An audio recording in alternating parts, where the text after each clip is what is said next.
नमस्कार, मेरा नाम है तेजू मौर्य। उम्मीद करता हूँ कि आप अच्छे होंगे, स्वस्थ होंगे, परिवार का ख्याल रख रहे होंगे। बाकी आते हैं आज की कहानी पर।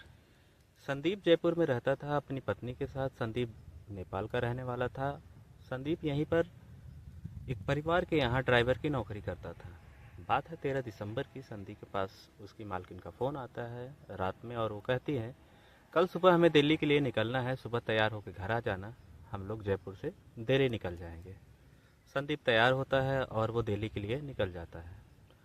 तभी रास्ते में उसकी फ़ोन की घंटी बजती है और फ़ोन को वो उठाता है और उधर से आवाज़ आती है कि भैया, मैं ढाबे वाला बोल रहा हूँ, आपकी पत्नी की मौत हो गई है। संदीप जब ये सुनता है, संदीप के होश उड़ जाते हैं और वो वहीं पर रोने लगता है। तभी उसकी मालकिन पूछती है क्या हुआ। फिर वो बताता है कि मेरी पत्नी की मौत हो गई है। उसकी मालकिन कहती है कि तुम्हें तुरंत जयपुर अपने रूम पे जाना चाहिए। उसके बाद उसकी मालकिन उसे पैसे देती हैं और उसे जयपुर के लिए भेज देती हैं। संदीप जयपुर अपने रूम पे पहुंच कर देखता है उसकी पत्नी की लाश वहां पड़ी हुई है।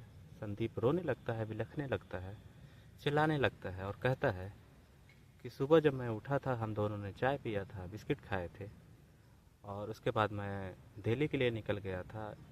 पता नहीं किसी ने मेरी पत्नी की हत्या क्यों कर दी, क्या दुश्मनी है, पता नहीं कौन लोग हैं वो। वहीं पर पास में पुलिस थी। पुलिस वाले लाश को कब्जे में लेते हैं। इसके बाद लाश को पोस्टमार्टम के लिए भेज देते हैं। बाद में पोस्टमार्टम की रिपोर्ट आती है। देखते हैं पुलिस वाले की रिपोर्ट में ये लिखा था कि संगीता, जो संदीप की पत्नी थी, उसकी मौत रात में ही हो चुकी थी, और उसकी मौत जो है रस्सी से गला घोंटकर हुई है। अब पुलिस वाले जब ये देखते हैं, उन्हें थोड़ा शक होता है। उन्हें लगता है कि अगर संगीता की मौत रात में हो गई थी, संदीप क्यों कह रहा था कि सुबह उसने उसके साथ चाय पिया था, बिस्किट खाए थे दोनों ने। अब पुलिस वाले संदीप से पूछताछ के लिए उसे थाने बुलाते हैं और उससे पूछताछ करने लगते हैं। संदीप थाने जाता है और बताता है कि मैं सुबह उठा, मुझे दिल्ली के लिए जाना था, हमने चाय पिया और बिस्किट खाए, इसके बाद मैं निकल गया था। अब पुलिस वालों को शक हो रहा था। पुलिस वाले फिर उससे सख्ती से पूछताछ करते हैं। अंतिम में संदीप टूट जाता है और वो सच बताता है। और वो जो सच बताता है, उसकी कहानी जो निकल के आती है, वो कहानी ये है। संदीप 5 साल पहले नेपाल अपने घर गया था। वहाँ पर एक शादी समारोह में सम्मिलित हुआ था। वहाँ पर एक लड़की दिखी थी जिसका नाम संगीता था। संदीप ने संगीता को देखा और वो उसे बहुत अच्छी लगी। उसके पास गया और उससे बातें करने लगा। बाद में दोनों ने एक दूसरे से नंबर एक्सचेंज किए और उनकी बातें फ़ोन पर होने लगी। संदीप जयपुर आ गया। संदीप यहाँ से बातें करता था। दोनों को बातें करते करते धीरे धीरे प्यार हो गया। बात है 23 मई 2023 की। संदीप और संगीता की शादी हो जाती है घर वालों की सहमति से।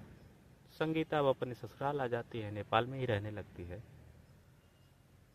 शादी के बाद संदीप की जो थोड़ा बिहेवियर था, जो नेचर था, वो थोड़ा चेंज हो जाता है। वो संगीता को मारता पीटता और उससे कहता मुझे शादी में ढेर सारा दहेज चाहिए था, पैसे चाहिए थे, बाइक चाहिए थी। संगीता ये बात अपने मायके वालों को बताती है। मायके वाले कहते हैं क्यों ना तुम लौट के यहाँ आ जाओ। संगीता कहती है नहीं, यहाँ पर सब अच्छे हैं, धीरे धीरे संदीप भी अच्छा हो जाएगा। इसके बाद संदीप संगीता को लेके जयपुर आ जाता है और यहीं पर रहने लगता है। एक दिन संगीता की तबीयत खराब होती है। वो डॉक्टर को दिखाती है। डॉक्टर उसे दवाई देते हैं और वो आराम कर रही होती है।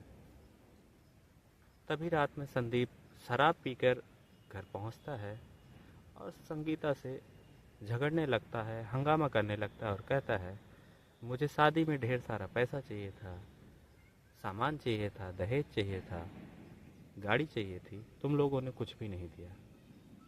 संगीता ने पलट के जवाब दिया और कहा तुमने भी अपनी बहन की जो शादी की थी, तुमने उसे क्या दिया था, तुमने भी उसे कुछ नहीं दिया था। संदीप ने जब ये सुना, संदीप को लगा कि ये पलट कर जवाब दे रही है। संदीप को बहुत गुस्सा आया। वो शराब के नशे में था।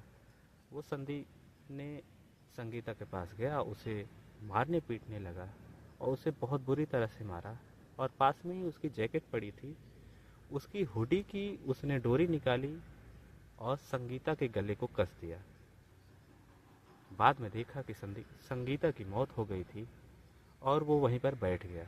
उसे कोई पछतावा नहीं हो रहा था। वो यही सोच रहा था कि अब मैं पैसे किससे मांगूंगा, किससे पैसे लूँगा मैं।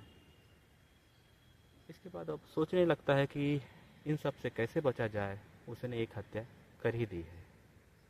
इसके बाद तभी उसका फ़ोन बजता है। उसकी मालकिन कहती है कि कल सुबह हमें जयपुर से दिल्ली जाना है, कि तुम सुबह घर पे आ जाना।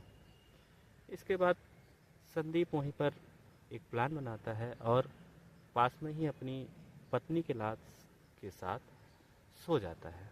सुबह उठता है और उसके घर के सामने एक ढाबा था। ढाबा वाला उसे पहचानता था।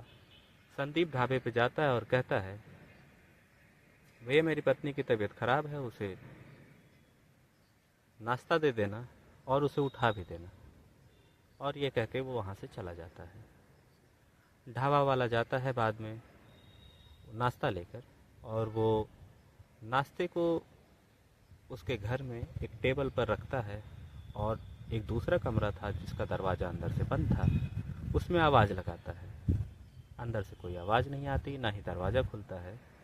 फिर वो दरवाजे को पीटता है और बार बार आवाज़ लगाता है। जब दरवाज़ा खुलता नहीं तो फिर पास में ही एक पड़ोसी रहते थे, वो भी किराएदार थे। वो भी संगीता को जानते थे। इसके बाद वो उन्हें बुला के लाता है। वो लोग भी आवाज़ लगाते हैं, दरवाज़ा पीटते हैं। अंदर से जब कोई आवाज़ नहीं आती, काफ़ी समय बीत जाता है, तो उन्हें भी थोड़ा शक होने लगता है कि अगर कोई भी सोया रहेगा तो इतनी आवाज़ देने पर, इतना दरवाज़ा खटखटाने पर अंदर से दरवाज़ा खोल ही लेता। इसके बाद वो लोग फैसला करते हैं पुलिस को फ़ोन करने का। इसके बाद वो लोग पुलिस को बुलाते हैं। पुलिस आती है। पुलिस उनकी पूरी कहानी सुनती है। इसके बाद पुलिस ये फैसला करती है कि उन्हें दरवाजे को तोड़ा जाए। पुलिस अपनी निगरानी में दरवाजे को तोड़वाती है और अंदर प्रवेश करती है। अंदर जाके देखती है तो संगीता की लाश बेड पर पड़ी हुई थी। देखा दोस्तों किस तरह से दहेज के लालच में आकर एक आदमी ने अपनी पत्नी की हत्या कर दी। आज वो पकड़ा गया, जेल में है। बाकी मिलते हैं किसी नए वीडियो में। तब तक के लिए नमस्कार, जय हिंद।